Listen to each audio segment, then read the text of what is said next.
Sostenía el globo con la cuerda tensa contra el parabrisas y sonreía sin boca, sin ojos, con algo que parecía ser una sonrisa dibujada por la neblina.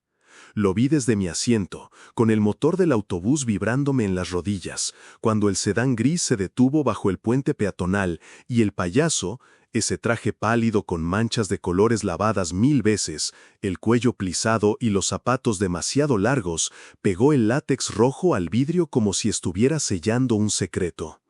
El conductor no lo vio, miraba a su izquierda, esperando el cambio de luz. Yo vi la cuerda del globo restregar el cristal en un movimiento lento, un chillido pequeño como de violín sin resina, y después el sonido del golpe, metal contra metal, el sedán avanzando medio metro de más, el impacto con la defensa del camión de basura, el chirrido del asfalto húmedo bajo las llantas. No hubo sangre a la vista, solo el humo tenue del radiador, el olor dulce de anticongelante. Y, mientras el camión encendía las intermitentes, el payaso giró la cabeza hacia mí como si esperara que yo dijera algo, como si supiera que yo era el único que lo estaba mirando. No levantó la mano, no saludó, me sostuvo con la ausencia de su rostro, y yo, en la palma con la que apretaba el freno, un frío de barandal de puente en diciembre. Cuando la patrulla llegó, ya no estaba. En el video de la cámara del paso a desnivel, luego lo supe, lo único que se veía era el globo resbalando, adherido y despegándose como medusa contra vidrio. En los márgenes del encuadre, un borde de tela, un triángulo pálido que podría ser cualquier cosa. En ese momento, yo todavía creía que había sido coincidencia, una broma estúpida, algo de esos limpiaparabrisas que a veces se disfrazan para pedir monedas. Pero el globo, a las 3:33, pegado al parabrisas como una lengua de plástico con vida, fue el comienzo.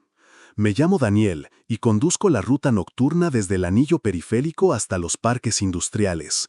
Empecé con 37 años, cuando ya se me había pasado la urgencia de que la noche fuera una fiesta.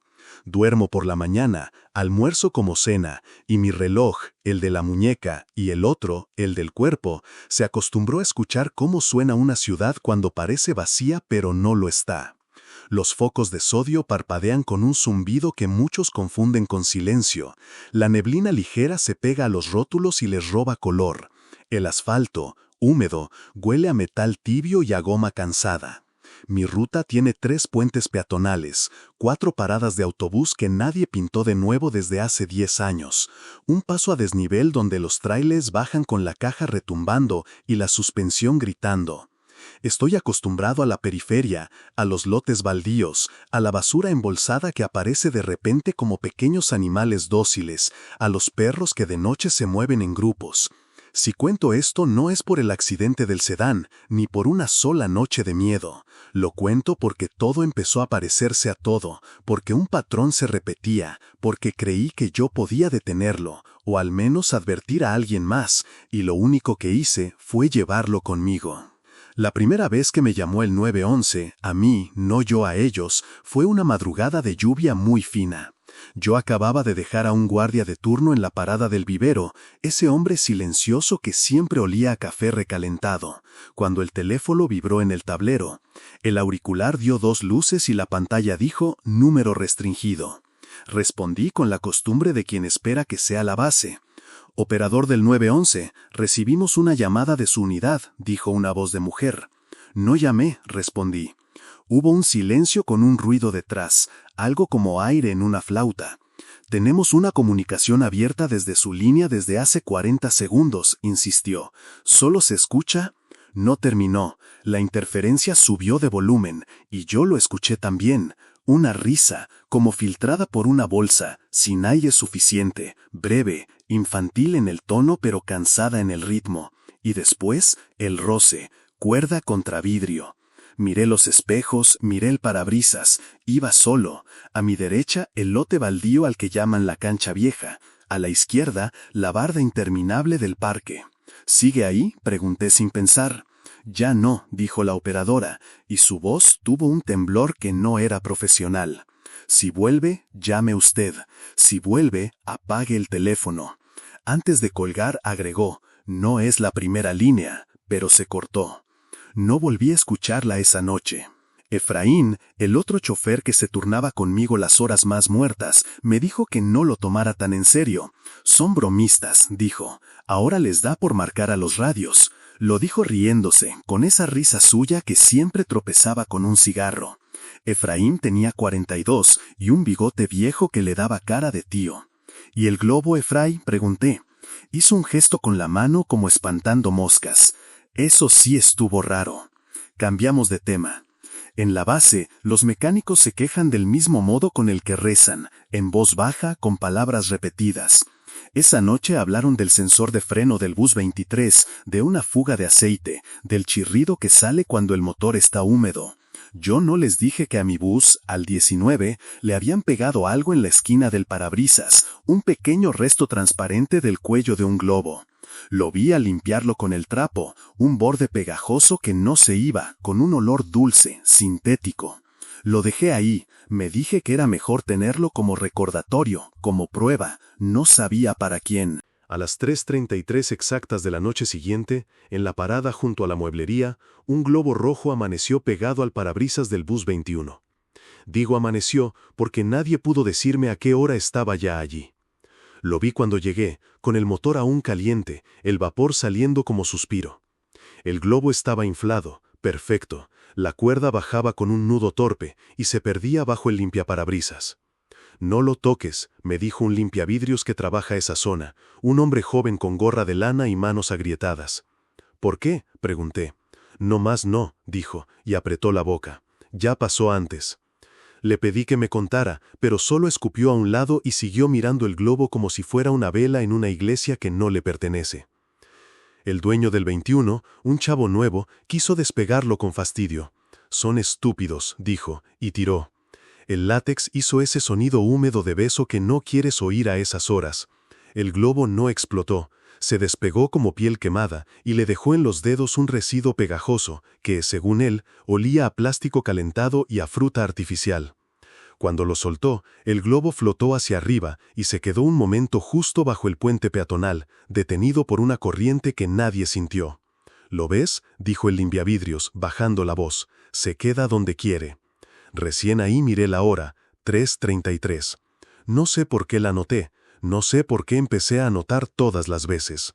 Las marcas de tiza aparecieron la misma semana. Primero fueron rayas verdes y azules en los bordes de las aceras, como si un niño hubiese pasado dibujando pistas para un juego. Luego pequeños círculos, luego números que no eran números, figuras sin cerrar. «Otra vez la escuela esa», me dijo una señora que vende café de termo en la parada del paso a desnivel, señalando hacia un conjunto de aulas prefabricadas que hace años nadie usa. «Vienen a pintar de noche». Tenía los dedos morados de frío y el vapor del café parecía humo de escape. «¿Quiénes?», pregunté. «Los que vienen», dijo, y se tocó la frente con un gesto como de rezar sin santos. Si caminabas junto a los bordillos, la tiza manchaba las suelas. Yo me di cuenta al subir al bus. Mis huellas eran pequeñas lunas claras que luego las pisadas de los demás desordenaron. La tiza no olía a nada, pero si me llevaba los dedos a la lengua, lo hice una vez sin pensarlo, castigado por el hábito, sabía a polvo de patio y a cal húmeda, como si la humedad de la neblina la hubiera activado. A la semana, el primer muerto fue noticia sin serlo.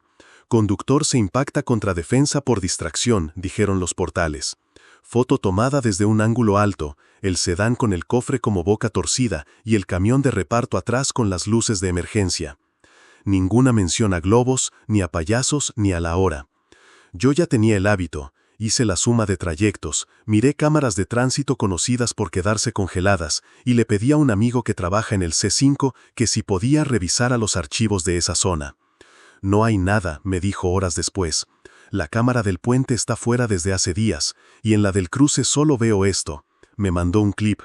Se veía un sedán gris, el mismo, acercarse al semáforo. Se veía en los márgenes un borde de sombra, un parpadeo blanco como de tela movida por brisa. Se veía el globo o algo redondo, rojo con brillo de charco, pegarse y despegarse en 2 cuadros. La imagen saltaba. Cuando el sedán impactaba, la cámara hacía un pequeño glitch, como si alguien hubiese pasado una uña por encima de la pantalla. «Puede ser cualquier cosa», me dijo mi amigo. «Condensación, recuerda que estas cámaras están sucias». Le pedí que no borraran ese fragmento, me dijo que no estaba en su mano, y lo borraron. Esa madrugada los globos fueron 2. El primero lo vi yo, pegado a un parabrisas de camioneta que no tenía por qué estar ahí a esa hora. El segundo lo reportó Efraín por radio. Tengo uno en el espejo, dijo. Se ríen. ¿Quiénes?, pregunté. Hubo silencio, y luego un golpe, y luego otro. La radio no transmite risas, dijo la base. Yo estaba a 2 paradas de él. Cuando llegué, su bus estaba encendido, las luces internas parpadeando como cuando el alternador falla, la puerta abierta. En el asfalto, junto a la llanta delantera, un globo rojo iba perdiendo aire con ruidos pequeños, como de animal que se duerme. La cuerda se movía sola, como si alguien se la estuviera pasando por los dedos. Grité su nombre, me subí. Los asientos olían a humedad vieja, a trapo mal secado. No había nadie. En la barra de metal, a la altura de la cabina, alguien había pasado un dedo por el polvo de tiza que la gente se trae en ropa y suelas, dibujando un círculo que no cerraba del todo. Era del tamaño del ojo de una persona. «Efra», grité, y mi voz rebotó de un modo tan raro que por un segundo sentí que no estaba en un bus, sino en un cuarto de hospital abandonado. Lo encontré a los 10 minutos, 2 calles abajo, de pie, mirando hacia la barda del parque, con el cuello rígido. «¿Estás bien?», pregunté, sin tocarlo. «Me llamó», dijo, sin moverse. «¿Quién?». «No sé». Le temblaban los párpados. No lo vi, pero estaba aquí. Señaló su frente, como si a través de la piel se pudiera apuntar un recuerdo. Después me miró de golpe, y su cara era otra, no porque hubiera cambiado, sino porque ahora entendí que podía cambiar. «¿Me trajiste?», dijo, como si yo lo hubiese jalado. Lo acompañé de vuelta. No hablamos más. En la base le dijeron que descansara, que quizá era un pico de azúcar, que el frío y la hora y la broma pesada. La policía vino a vernos 2 tardes después. Un agente con cara de domingo, manos limpias y olor a loción, dijo que investigaban reportes de personas con vestimenta carnavalesca cerca del paso a desnivel. «¿Carnavalesca?», repetí, como si no entendiera la palabra. «Payasos», tradujo él, con un gesto cansado. «Pero no tenemos nada en cámaras, y los accidentes no tienen un patrón». Abrí la libreta donde yo había notado horas, lugares, colores, marcas de tiza, el nombre de la señora del café, las frases de limpiavidrios, el 333 repetido como un rezo que no salva. Le pasé la libreta. No la quiso. «No se meta tanto», dijo, como si me protegiera. A veces, cuando uno junta cosas, las cosas se le juntan a uno. Le creí a medias y me enojé a medias. Cuando se fue, la señora del café me dijo, «Es que ya pasó antes». Repetí esa frase como un conjuro. «¿Cuándo?», pedí. «Cuando yo era chica», dijo. «Había globos de otros colores y no había teléfonos, pero ya pasaba». «¿Quién los ponía?», se encogió de hombros. «Los que vienen». La explicación racional llegó sola, resbaladiza. En redes se hablaba de extorsión a choferes, globos con pegamento para forzar a bajar, para asustar, para robar. Todo eso era posible y falso al mismo tiempo. La risa que yo había escuchado por el teléfono no era la risa de un adolescente, era una risa vieja que hacía lo que podía con un pulmón prestado. Los globos no obedecían al viento, y la tiza, yo ya me había fijado en esto, aparecía en lugares donde nadie se agacha, justo en la unión entre el borde de la acera y el asfalto, a la altura donde uno pone la mano para levantarse después de caer. No fue el miedo lo que me hizo seguir, fue la sensación de deuda. Yo había visto el primer globo pegarse a un parabrisas sin que nadie más lo viera. Yo había escuchado la risa entrar por una línea que no era llamada. Yo había llevado a Efraín de vuelta sin saber de dónde regresaba. Empecé a hacer algo que sabía que no debía. Me detuve bajo el puente peatonal cuando no había nadie. Apagué el motor, abrí apenas la ventanilla y me quedé escuchando. El ruido del tráiler sobre mi cabeza era un tambor grave que se iba. El pasamanos del puente crujía con su propio clima. En el concreto, abajo, el agua se acumulaba y se iba en pequeños ríos que alguien podría leer como letras si quisiera ver letras en todas partes. A las 3:30 clavadas, ese crujido empezó a repetirse con ritmo, como pasos que no pisan sino rozan. A las 3:33, la cuerda de algo tocó el vidrio, un roce leve que no era normal, porque el vidrio no era rugoso y porque no había brisa. No me moví. Olí goma, látex, esa nota artificial que tienen los globos de fiesta cuando los guardas demasiado. «No lo mires», me dije, sin saber de dónde me venía la instrucción. «No lo llames por su nombre». No lo miré, no lo llamé. El roce siguió unos segundos, después se fue. Encendí el motor y me dije que había ganado una ridícula ronda. Esa noche soñé con pasillos y con risas grabadas en cassettes viejos. Desperté con el sabor de metal en la lengua. Cuando fui a la cocina, había un globo rojo medio desinflado junto a la ventana. Lo miré como se mira un insecto raro. Mi departamento está en un segundo piso, sin balcón. La ventana da a un patio donde no juegan niños. No supe explicármelo. No lo toqué. Llamé a Efraín. ¿Dormiste?, le pregunté. No mucho, dijo. Siento la risa aquí. Se golpeó el esternón con los nudillos, como si trajera un ventilador adentro. No quiero sonar, empezó pero no terminó. Colgamos rápido porque él tenía que irse y yo también. La persecución no fue de película ni de correr por callejones, fue más lenta y más íntima. Empezó con pasos arriba de mí cuando me detenía bajo el puente, y con un globo que aparecía en el espejo aun cuando el parabrisas estaba limpio. Seguí con llamadas sin número a las 3:33 que se cortaban cuando respondía dejando un susurro de cuerda. Luego estuvo la cámara del bus, la que apunta hacia la puerta. Una noche, al revisar los archivos por costumbre mala, vi que cada vez que me detenía en la parada del hospital abandonado, en los márgenes del encuadre aparecía un borde pálido, una curva, una sombra con brillo como de lente viejo. Jamás era el centro, jamás la cara, solo un borde. Y, una vez, en el reflejo del vidrio de la puerta, algo como un círculo rojo a la altura de una frente inexistente. Saqué el teléfono para grabar la pantalla. Al reproducirlo, ya no estaba.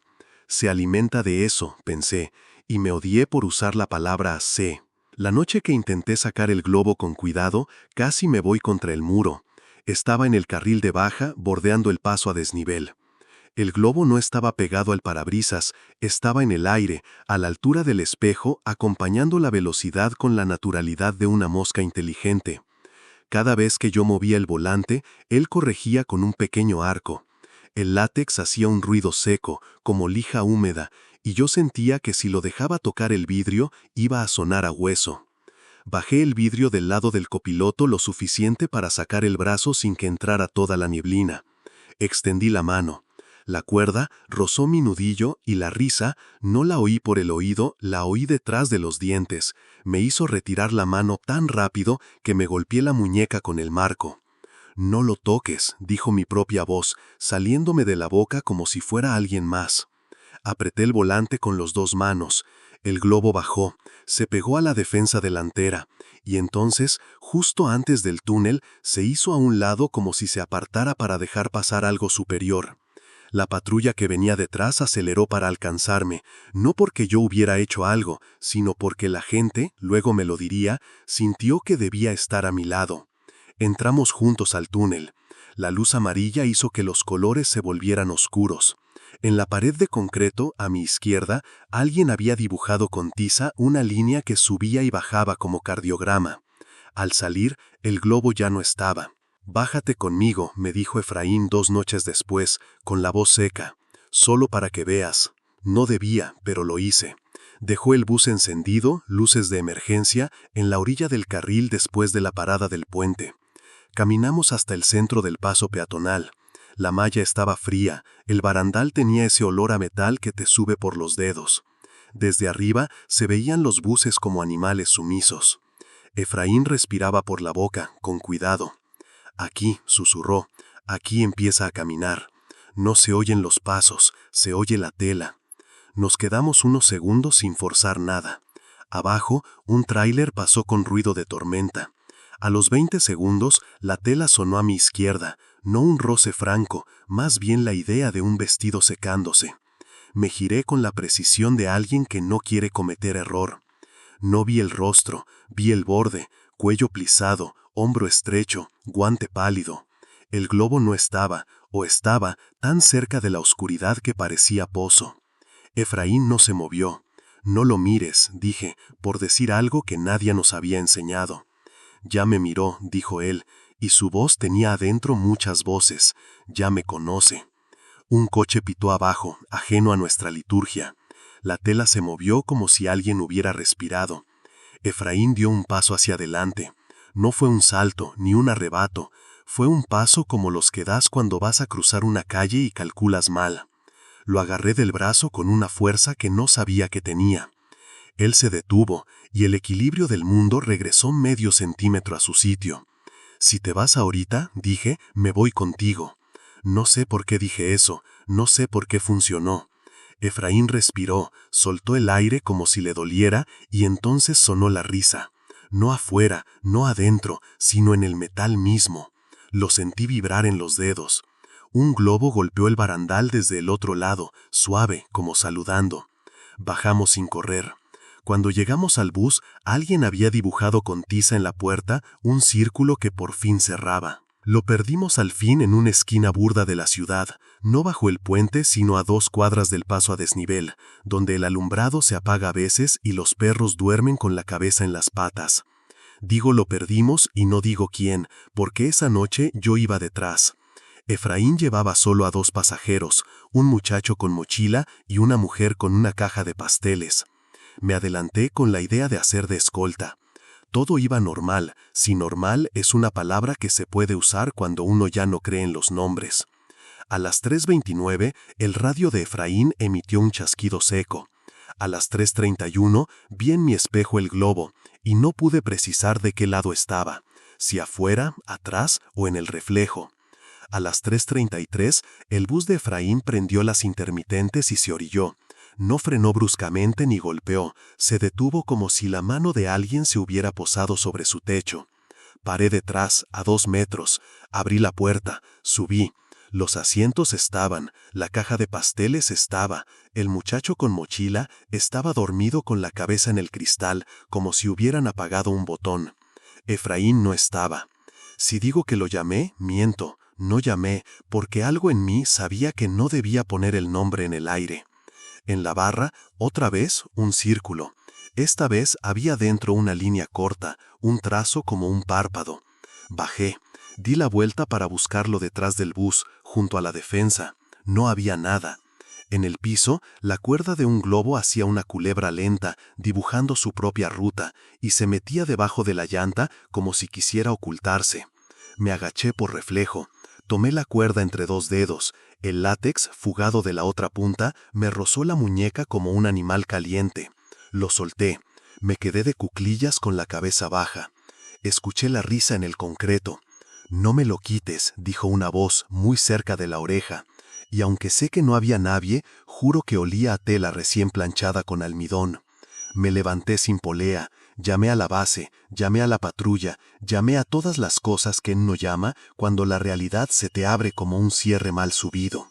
La mujer de los pasteles despertó del modo en que despiertan los que nunca estuvieron dormidos, con un susto pequeño, una mano al pecho. Dijo, «¿Ya llegamos?», y yo no supe qué contestar. No hubo nota en la mañana. Hubo papeleo y un informe que no decía nada y preguntas que no querían respuestas. La patrulla marcó un posible abandono voluntario. Nadie abandona voluntariamente un bus con 2 pasajeros y la caja de otra. La cámara del interior, cuando la vieron, mostró a Efraín de perfil un segundo, luego la imagen saltó y el asiento quedó vacío. «Se paró a hablar con alguien», dijo un agente, por decir algo. No había nadie en la puerta, solo un borde de algo pálido. Otra vez, en los márgenes, como cuando dibujas con una tiza y tu sombra entra en cuadro. «¿Y la hora?», pregunté. «No te obsesiones con la hora», me dijo. Me obsesioné con la hora como no se obsesiona uno con las cosas que importan. Después de eso, ya no dormí. Las 3:33 se volvieron un animal propio que caminaba por mi casa. Quité la batería del teléfono y el teléfono seguía vibrando. Dejé un globo de fiesta encima de la mesa para probar si había viento y el globo no se movió. En el espejo del baño, a veces, el vapor dejaba una forma redonda a la altura de mi frente que yo borraba con el dorso de la mano como quien borra la boca a una foto. El limpiavidrios de la mueblería, que se llama Kevin, lo supe al fin, se sentaba conmigo a ratos, sin hablar, como si fuéramos veladores de alguien herido. «Ya pasó», volvió a decir. «¿Qué pasó?», pedí de nuevo. «Que el globo se mete donde no cabe», lo dijo como frase hecha. Le pagué el café, me sentí viejo y ridículo. Al volver al bus, había tiza verde en el escalón, 3 puntos que formaban un triángulo. No quise pisarlos, los salté como un niño. La noche del clímax, no me gusta esa palabra, pero no sé cómo decirle a ese punto al que uno llega y desde el cual no hay más que bajadas. La ciudad parecía cuidadosa. La neblina era más fina, el olor del asfalto más limpio, como si hubieran lavado la calle con un trapo. Puse el bus en marcha como siempre. En la parada del hospital, nadie. En la del vivero, 2 sombras que se subieron y no dijeron gracias ni dijeron nada. En el puente, un perro que me miró como si fuera a hablar. Todo estaba en su sitio con una exactitud nerviosa. Llegué al paso a desnivel con 10 minutos de ventaja. Decidí no detenerme. Decidí no ser altar. Pero el motor, no sé si por cansancio o por obediencia a otro, tosió. Las luces bajaron un punto, el bus se quejó. Me orillé por instinto, no había nadie detrás. Los focos amarillos del túnel me hicieron entender que la luz también puede ser agua estancada. Frente a mí, a la altura de los ojos,